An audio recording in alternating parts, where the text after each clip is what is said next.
Ayun, what's up sa inyo mga paa?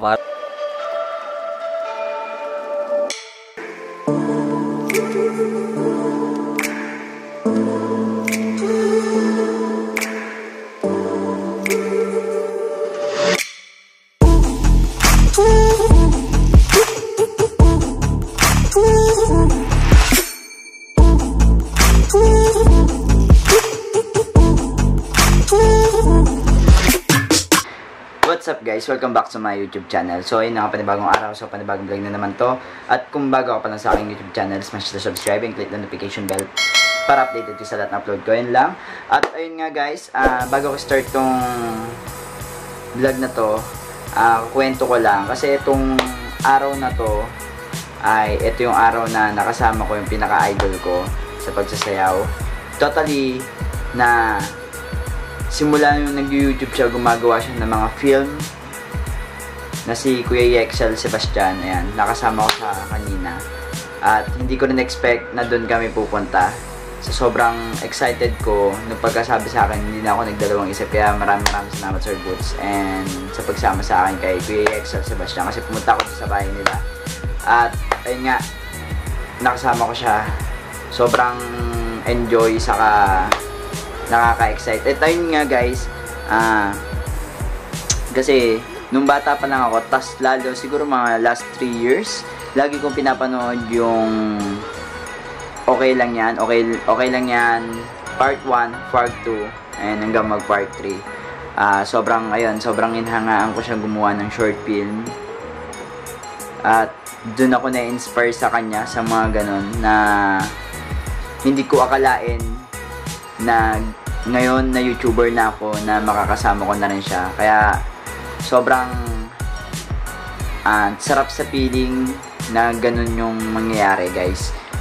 Hindi ko expected talaga, kasi niyaya lang ako ni Sir Boots na sama ka ba sa akin, may pupuntahan. So hindi ko expected na pupunta talaga kami kay Yexel Sebastian.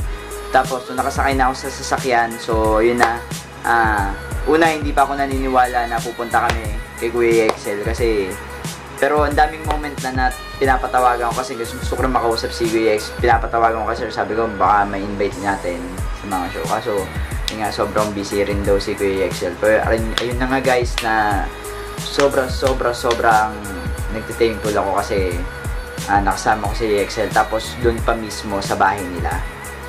At ayun, siguro bago ko i-play yung video na yan, kasi sobrang kinuwento ko muna yung pinaka-idol ko siya, kasi bukod sa magaling siya sumayaw, saka yung mga short film niya ang gagaling. At siya na yata yung nagde-direct nun dati, at siya yung basta sobrang idol ko siya, kasi total dalawa silang magkapatid, si Jam. Kaso nga nung nawala sa YouTube rin si Jam, at ayun nga, nagkasakit si Kuya Jam, hindi ko na rin siya nasubaybayan. At ayun nga, si Kuya Yexel, doon ko na talagang point ko na sobrang galing sumayaw ni Kuya Yexel. At saka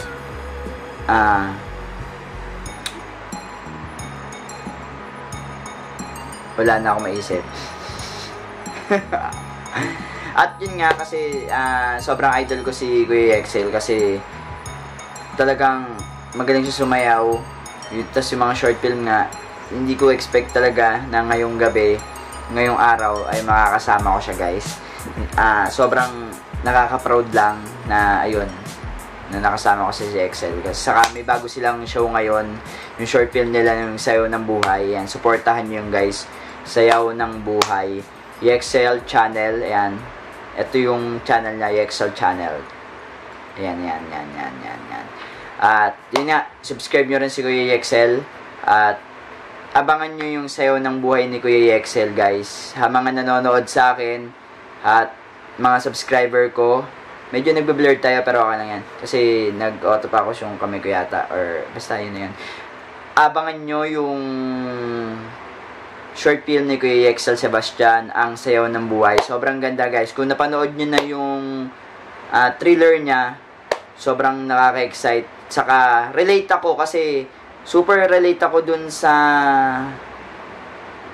sa kwento, kasi parang naranasan ko rin yung kwento na yon na dumating din sa akin na ganun. Yan, marami nakakaalam nun kasi nag-dancer din ako bago ako tinahak yung pagbablog or bago ko napuntahan tong pagbablog. Yan, sobrang nakaka-relate yun. Kaya panoorin nyo yung sayo ng buhay ni Kuya Yexel. Abangan nyo yun, guys. Akala ko nga ngayong March, katapos sa March 30 siyang ilalabas, pero hindi pala siya nalabas pa kasi hindi pa daw yata tapos or i-shoot yung mga ibang bagay. Pero ayun, abangan nyo guys, malapit na yata siyang ilabas at sa YouTube channel ni Kuya Yexel Sebastian. Ayan, Yexel channel. Ayan, sobrang maraming salamat din Kuya Yexel. Ito na guys, panoorin niyo na kung ano nangyari doon sa pagpunta ng bahay namin ni Kuya Yexel. Ayun lang guys, let's go.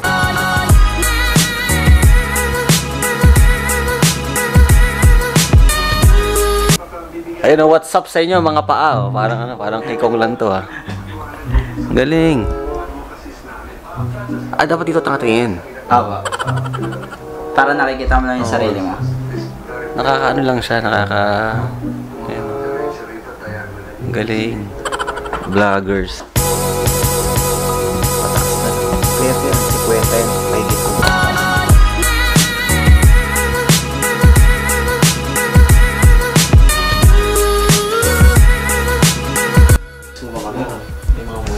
Pero wala na, yung mga mold. Sa akin lahat. Ano doon pa? Pero wala ka ng production. So guys, ito yung mga collection ni Kuya Yexel.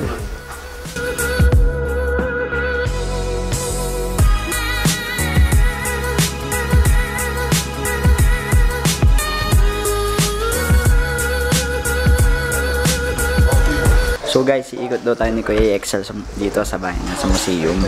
So, makikita natin yung mga collection niya.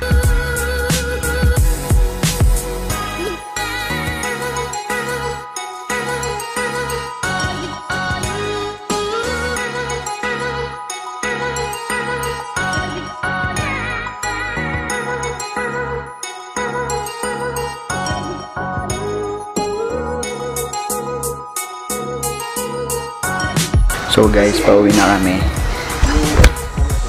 Ganda dito sa museum ng Kuya Yexel.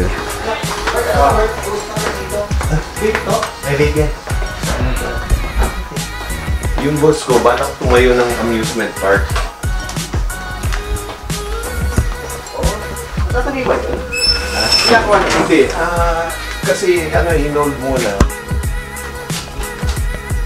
Yung lupa sa likod ng SM Marikina, malaking lupa yun eh. Parang dinula doon. Yung mga Jollibee. Saan ka binili mo lahat yan? Ito ang pinakamalaking collection ngayon ng Jollibee sa buong Pilipinas. Kasi ito mga to, ang isang set nito, kinokolekto to ng pangkaraniwan Jollibee collectors ng halos ilang taon, 3 taon, 4 taon. Kasi 1986 na to ito. 1985, 86 na to eh. So saan ka makakita? Nag-post ako sa Facebook, naglabasan lahat sa buong Pilipinas. Kaya ito nandito, sobrang, yung pinagdaanan nito, sobrang ano na yan. Iba-ibang lugar na yan. May Davao, may Davao, Cebu, iba-ibang lugar. Pasig, talagang lumalabas sa mga bahay-bahay. Binenta sa akin lahat, naipon ko lahat. Magkano binibili mo ganyan? Bibili ko sa mga tao ng 400, 500. Ang bentahan, ito, ang bentahan. Umaabot ng 7,000, 5,000. Si Chiki. Ito pinakamahal. Ito ngayon, pero yung mga sobrang rare, yan, pati yung mga bibili. Ito mga to, 1984 na, mga plaka. Yan o. 1984 na plaka. Yung dating ano ng Jollibee. Jollibee, si Chiki. Oo, mga luma. Okay.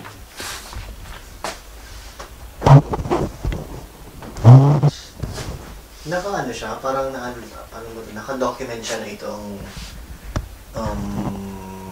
yung number 1 with Jollibee collection. Hindi naman. Ni-recognize ka ng Jollibee? Oo, yun. Parang... Hindi pa. Pero kasi nasa grupo ko ng Jollibee collectors. So makikita mo yung mga collection nila dun. Ang normal talaga ng kolekta, isa lang talaga ang kolektahin mo, isang set lang talaga. Kasi para makakumplit ka ng set, minsan inaabot ka ng 20,000, 30,000. Ito pa lang, 9 na piraso ha. Ito mo naman yung dami. Isa ka makakita ngayon ito, 1986 pa, 86, 87. Yung mga yan, ganun din. Naglabasan lahat sa Facebook, yung mga bata. Kuya, dito lang kami dito. Nasa gilid lang to ng bahay. Yung mga nasa bodega nila, lalabas nila. Yung mga rare, nakukuha ko lahat ng mga rare. Ito. Diba, inabutan niyo pa to. Ito dati, nakuha to eh. Naging jago pa to. Ano pa lang ako dati. Kinder pa lang ako nito eh. Pero wala, hindi na to yung akin mismo. Nabili ko sa mga tao na. Yun, nabigalo kay Vice. Nakuha niya na. Pero ang nasa rin pa yun. Nasa may story niya pa kayo.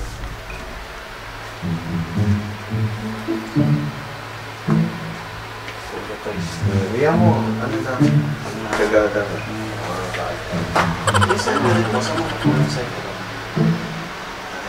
Guys, sobrang daming laruan dito sa museum ni Kuya Excel. Sobrang daming mga original na laruan. Saka doon sa pinuntahan natin kanina, yung mga imbakan ni Jollibee. Bodega niya na ngayon. So ngayon nandito kami dito sa Dragon Ball sa mga One Piece. Ayan. Mga Dragon Ball.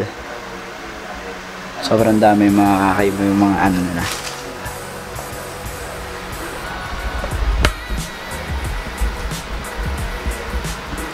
Sorry lang.